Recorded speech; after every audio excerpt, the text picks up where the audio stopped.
Hello friends, இன்றைக்கி ஒரு சூப்பரான ஒரு ஈஸியான சிம்பிளான ஹெல்த்தியான ரெசிபி தாங்க பார்க்க போகிறோம். முள்ளங்கி சாம்பார் எப்படி வைக்கலான்னு பார்ப்போம். ரொம்ப ஈஸியாக இருக்கும், பட் டேஸ்டியான ஒரு ரெசிபி. இதுக்கு தொட்டுக்கிறதுக்கு வாழைக்காய் வறுவல். இந்த வறுவல் வச்சு சாப்பிட்டா செம்மையாக இருக்கும். அதோட கீரை பொரியல், ரொம்ப சிம்பிளான இன்க்ரீடியன்ட். இதை வச்சு எப்படி இந்த மூணுமே செய்யலாம். இது சூப்பரான ஒரு ஹெல்த்தியான லஞ்ச் காம்போங்க. ஃபஸ்ட்டு நம்ம முள்ளங்கி சாம்பார் செய்யலாம். அதுக்கு ஒரு குக்கர் எடுத்துக்கலாம். குக்கரில் ஒரு 100 கிராம் அளவுக்கு நான் துவரம்பருப்பு எடுத்து ஒரு 2 வாட்டி நல்லா வாஷ் பண்ணி இதில் தண்ணி சேர்த்துக்கிட்டேன். ஒரு 2 டம்ளர் அளவுக்கு தண்ணி சேர்த்துக்கிட்டேன். மஞ்சள்தூள் ஒரு 1/4 டீஸ்பூன். பெரிய வெங்காயம், நல்ல ஒரு பெரிய வெங்காயத்தை நறுக்கி வச்சுருக்கேன், அதையும் சேர்த்தாச்சு. அதோடு நான் ஏற்கனவே இங்கே 2 தக்காளி பழம் வச்சுருக்கேன். அதில் ஒரு தக்காளி பழம் மட்டும் இந்த குக்கரில் சேர்த்துக்கிட்டேன். கூடவே ஒரு 10லேருந்து 15 சின்ன சின்ன சைஸ் பூண்டு பல் உரித்து வச்சுருக்கேன். ஒரு 3 பச்சை மிளகாய், இதையும் இந்த குக்கரில் நம்ம சேர்த்துக்கலாம். சேர்த்து கொஞ்சமாக பெருங்காயத்தூள் ஒரு 1/4 டீஸ்பூன் அளவுக்கு போட்டு குக்கர் மூடி போட்டு ஒரு 5 விசில் வச்சுருங்க. சாம்பார் தாளிக்க ஒரு சட்டி எடுத்துக்கோங்க. அதில் 2 டேபிள் ஸ்பூன் அளவுக்கு எண்ணெய் விட்டுக்கோங்க. எண்ணெய் சூடானோ கடுகு, உளுந்தம்பருப்பு 1 ஸ்பூன் போட்டுக்கோங்க. அதோட வெந்தயம் ஒரு 1/2 ஸ்பூன், சீரகம் 1 ஸ்பூன், காய்ந்த மிளகாய் ஒரு 3 மிளகாய் கிள்ளி போட்டுக்கோங்க. கொஞ்சமாக பெருங்காயமும் போட்டுக்கோங்க, 1 ஸ்பூன் அளவுக்கு. கருவேப்பிலையை கொஞ்சம் போட்டு இதெல்லாம் கொஞ்சம் பொரிஞ்சு வரப்போ நறுக்கி வச்சுருக்க சின்ன வெங்காயம் பார்த்திங்கன்னா நான் ஒரு 15 சின்ன வெங்காயம் உரித்து வச்சுருக்கேன். அந்த உரித்து வச்ச சின்ன வெங்காயத்தை லைட்டாக எண்ணெயில் நம்ம வதக்கிக்கலாம். ஏற்கனவே பேலன்ஸ் உள்ள ஒரு சின்ன தக்காளி பழத்தையும் நான் இதில் சேர்த்து அதையும் நல்லா வதக்கி விட்டுக்கிறேன். ஒரு 1/4 கிலோ அளவுக்கு முள்ளங்கி நல்லா வாஷ் பண்ணி ரவுண்டாக வெட்டி வச்சுருக்கேங்க. ரொம்ப தடியாக வெட்டிடாதீங்க, கொஞ்சம் நைஸாகவே ரவுண்டாக வெட்டிக்கோங்க. அப்போ தான் நம்மளுக்கு சீக்கிரம் முள்ளங்கி வேகும். இப்போ முள்ளங்கி வேகிறதுக்கு தேவையான அளவுக்கு உப்பு கொஞ்சம் சேர்த்துக்குவோம். ஃபஸ்ட்டு ஒரு 1/2 ஸ்பூன் அளவுக்கே உப்பு சேர்த்துக்கோங்க. சேர்த்து அதை நல்லா மிக்ஸ் பண்ணி வச்சுக்கோங்க ஹை ஃப்ளேமில். இப்போ லோ ஃப்ளேமில் வச்சு தேவையான மசாலா பார்ப்போம். மஞ்சள்தூள் கொஞ்சம் சேர்த்துக்கோங்க. மல்லித்தூள் ஒரு 2 ஸ்பூன் அளவுக்கு மட்டும் சேர்த்துக்கோங்க. சீரகத்தூள் 1 ஸ்பூன், சாம்பார் தூள் ஒரு 2 ஸ்பூன் சேர்த்துக்கோங்க. வீட்டிலே அரைச்ச சாம்பார் தூள் இல்லை கடையில் உள்ள தூள் போட்டுக்கோங்க. இப்போ இதையும் நல்லா ஒரு நிமிஷம் கிண்டி விட்டுக்கோங்க. ஒரு சின்ன எலுமிச்சம்பழம் சைஸ் புளி நனைய போட்டிருந்தேன், அதையும் கரைச்சி அந்த புளியை நம்ம நல்லா ஓட்டிடலாம். இது கொஞ்சம் இந்த சாம்பார் புளிப்பாக இருந்தால் டேஸ்ட்டாக இருக்கும். அந்த புளிப்பு அந்த முள்ளங்கியோட இறங்குறப்ப முள்ளங்கியும் நம்மளுக்கு ரொம்ப டேஸ்ட்டாக இருக்கும். இப்போ போட்டு இந்த முள்ளங்கியில் நல்லா மூங்கிற அளவுக்கு தண்ணி விட்டுக்கோங்க. ஏன்னா நம்ம ஒரு 10 நிமிஷம் ஹை ஃப்ளேமில் வச்சு கொதிக்க விட போகணும், காய் வேகணும். அந்த அளவுக்கு நல்லா தண்ணி விட்டுக்கோங்க, ரொம்பவும் தண்ணி விட்டுற வேண்டாம்.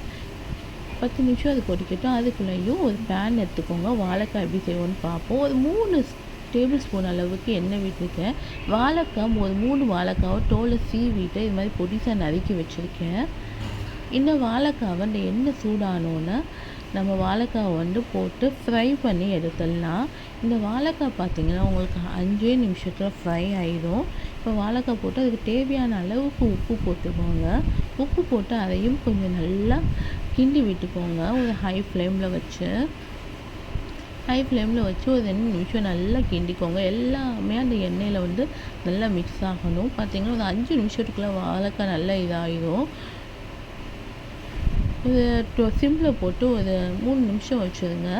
பார்த்திங்கன்னா அதுவே உங்களுக்கு எல்லாம் நல்லா வந்துடும். வெந்தோடனே நம்ம அந்த வாழைக்காவை தனியாக ஒரு பிளேட்டில் எடுத்து வச்சுக்குவோம். நல்லா நம்மளுக்கு வாழைக்காய் வந்தாச்சு. இப்போ அதே பேன் இருக்கட்டும். அந்த வாழைக்காய் பொரிச்ச எண்ணெயே கொஞ்சம் இருக்கும். உங்கள்கிட்ட எண்ணெய் காணலைன்னா கொஞ்சம் ஊற்றிக்கலாம்.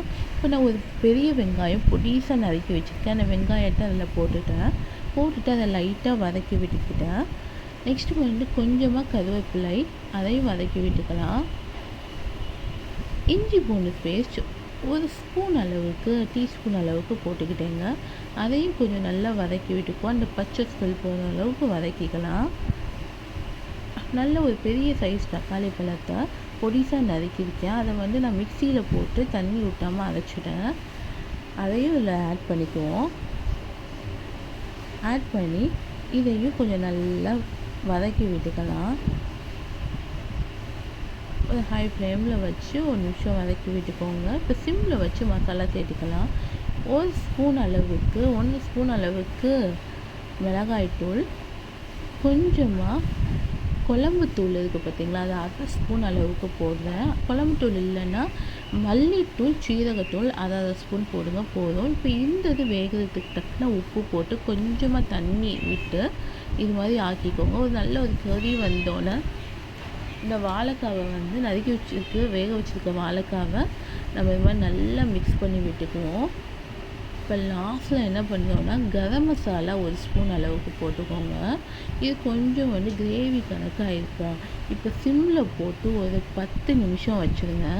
நல்லா அந்த தண்ணி எல்லாம் சுண்டி நல்லா கிரேவி கணக்காக வந்துடும். இப்போ சாம்பாரை பார்ப்போம். நம்மளுக்கு நல்லா 10 நிமிஷம் ஹையில் வந்து நல்லா சாம்பார் கொதிக்குது. நம்மளுக்கு காய் எந்த அளவுக்கு வெந்திருக்குன்னு பார்ப்போம். காய் வேக 10லேருந்து 15 நிமிஷம் ஆகுங்க. இந்த வேகிற வரைக்கும் ஹையில் வச்சுக்கோங்க. சப்போஸ் உங்களுக்கு தண்ணி வற்றிச்சுன்னா கொஞ்சம் தண்ணி ஆட் பண்ணி வேக வச்சுக்கோங்க. இப்போ நான் ஏற்கனவே இங்கே குக்கரில் வச்சுருந்தோமா பருப்பு, அது எல்லாம் ஒரு அளவுக்கு நல்லா வெந்தாச்சு. இந்த பக்கத்தில் ரொம்ப வேக வைக்காமல் இது மாதிரி அது 5 விசில் வச்சிங்கன்னா கொஞ்சம் முழுசாக பருப்பு இருக்கும். அந்த பக்குவத்தில் நீங்கள் வந்து வேக வச்சுக்கோங்க. வேக வச்சு ஒரு நல்ல ஒரு கிளறிட்டு இந்த சாம்பாரில் நம்ம வந்து சேர்த்துக்கலாம் அந்த வேக வச்ச பருப்பை. அதுங்க சூப்பராக இருக்கு. இப்போ வந்து என்ன பண்ணுவோம், இதையும் விட்டதை நல்லா மிக்ஸ் பண்ணி விட்டுக்குவோம். மிக்ஸ் பண்ணிவிட்டு கொஞ்சமாக லைட்டாக நான் தண்ணி ஊற்றிருக்கேன். லைட்டாக ஒரு அரை கப் அளவுக்கு, ஒரு டம்ளர் அளவுக்கு, அரை டம்ளர் அளவுக்கு தண்ணி ஊற்றி இதனையும் நல்லா ஒரு 5 நிமிஷம் ஹையில் வச்சு கொதிக்க விட்றேன். பாருங்கள், இதுவும் நம்மளுக்கு வந்து சூப்பராக வந்து அந்த தண்ணியெலாம் வற்றி வந்துடுச்சு. வாழைக்காயில் 5 நிமிஷத்தில் செமையாக வந்துடுச்சு. பார்த்தீங்களா, சூப்பரான வாழைக்காய் வந்து நம்மளுக்கு வறுவல் வந்து சூப்பராக ரெடி ஆயாச்சு. இது மாதிரி நீங்கள் ட்ரை பண்ணி பாருங்கள். வாழைக்காய் வந்து நிஜமாக செம்ம அல்டிமேட்டாக இருக்குங்க சாம்பாருக்கு வச்சு சாப்பிட்றதுக்கு. இப்போ 5 நிமிஷம் நம்மளுக்கு நல்லா ஹை ஃப்ளேமில் கொதி வந்தாச்சு. ஏன்னா அந்த பருப்பு எல்லாம் நல்லா வந்து அந்த சாம்பார் வந்து நம்மளுக்கு இதாகணும். நல்லா கொதி வந்தாச்சு. இப்போ வந்து மூடி போட்டு ஒரு சிம்மில் வந்து ஒரு 5 நிமிஷம் வச்சுருந்தேங்க. உப்பு, புளிப்பு எல்லாமே வந்து செக் பண்ணி பார்த்துக்கோங்க இந்த டயத்தில். இப்போ பாருங்கள், நம்மளுக்கு சூப்பரான முள்ளங்கி சாம்பார் ஹெல்த்தியாக ரெடி ஆகிடுச்சு. இப்போ மல்லி இலை தூவி அதை ஆஃப் பண்ணி இறக்கியாச்சு. நம்மளுக்கு காயிலேருந்து பருப்புல எல்லாமே இப்படி வந்து நீங்கள் ரொம்ப நல்லா பருப்பை வேக வச்சு சாப்பிட்றதோட இப்படி வந்து நீங்கள் கொஞ்சம் லைட்டாக முழுசாக இருக்கிறதோட சாப்பிட்டிங்கன்னா செம்மையாக இருக்கும், அல்டிமேட்டாக இருக்கும். இந்த மெத்தடில் 1 டைம் ட்ரை பண்ணி பாருங்கள், சூப்பராக இருக்கும். நான் வச்சுருக்க சாம்பார் அளவு பார்த்திங்கன்னா ஒரு 4-5 பேர் வந்து தாராளமாக சாப்பிட்லாம். முள்ளங்கி சாம்பார், ஹெல்த்தியான சாம்பார் நமக்கு ரெடி ஆயாச்சு. வாழைக்காய் வறுவல் ரெடி ஆச்சு. இப்போ கீரை பொரியல் ஈஸியாக பண்ண போதும். ஒரு பேனில் 1 ஸ்பூன் அளவுக்கு மட்டும் எண்ணெய் ஊற்றிருக்கேன். சின்ன வெங்காயம் ஒரு 10 சின்ன வெங்காயம் பொடிசாக நறுக்கியிருக்கேன். ஒரு 4 பூண்டையும் பொடிசாக நறுக்கியிருக்கேன். அதையும் லைட்டாக வதக்கி விட்டுக்கோங்க. ரொம்ப வதக்க வேணாம், லைட்டாக வதக்கினா போதும்.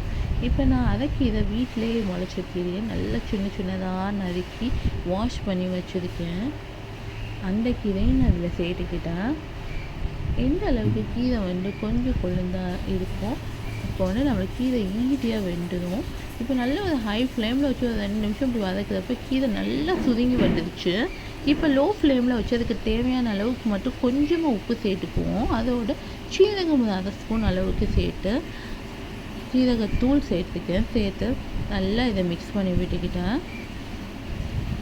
விட்டு மூடி போட்டு கரெக்டாக ஒரு 10 நிமிஷம் தாங்க வச்சுருப்பேன். அதுக்குள்ளே பார்த்தீங்கன்னா கீரை வந்து வெந்துடுச்சு. ஏன்னா இந்த கீரை கொஞ்சம் சீக்கிரம் வெந்துடும். பாருங்கள், சூப்பராக வெந்தாச்சு. நீங்கள் 10 நிமிஷம்லாம் சிம்மில் போடுறப்ப அடிக்கடி ஓப்பன் பண்ணி பார்த்துக்கோங்க, ஏதோ அடி பிடிக்கிற என்ன ஏதுன்னு. கீரை நமக்கு நல்லா வெந்து வந்தாச்சு. இப்போ நான் வந்து 1 ஸ்பூன் அளவுக்கு நல்ல தேங்காய் வந்து துருவி வச்சுருக்கேன். அந்த தேங்காயையும் இந்த கீரையோடு ஆட் பண்ணிக்கிட்டேன். தேங்காய் போடாதவங்க இதுக்கு சேர்க்க வேணாம். நல்லா சேர்த்து அதையும் நல்லா ஒரு மிக்ஸ் பண்ணி விட்டுக்கோங்க. 1 நிமிஷம் ஹையில் வச்சு அவ்வளோதாங்க, நம்மளுக்கு சூப்பரான கீரை பொரியலுமே வந்து ரெடி ஆகிடுச்சு. ரொம்ப ஹெல்த்தியான ஒரு கீரையும் ரெடி ஆகிடுச்சு. இன்றைக்கி இந்த வீடியோவில் பார்த்தீங்கன்னா ரொம்ப ஹெல்த்தியான ரெசிபிஸ் தாங்க பார்த்துருக்கோம். முள்ளங்கி சாம்பார், வாழைக்காய் வறுவல், கீரை பொரியல். இந்த ரெசிபிலாம் நீங்களும் உங்கள் வீட்டில் ட்ரை பண்ணி பார்த்துட்டு எப்படி வந்துச்சுன்னு கமெண்ட் பண்ணுங்கள். வீடியோ பிடிச்சிருந்தாலும் லைக் பண்ணுங்கள், ஷேர் பண்ணுங்கள், அப்படியே சப்ஸ்கிரைபும் பண்ணிக்கோங்க. தேங்க்யூ.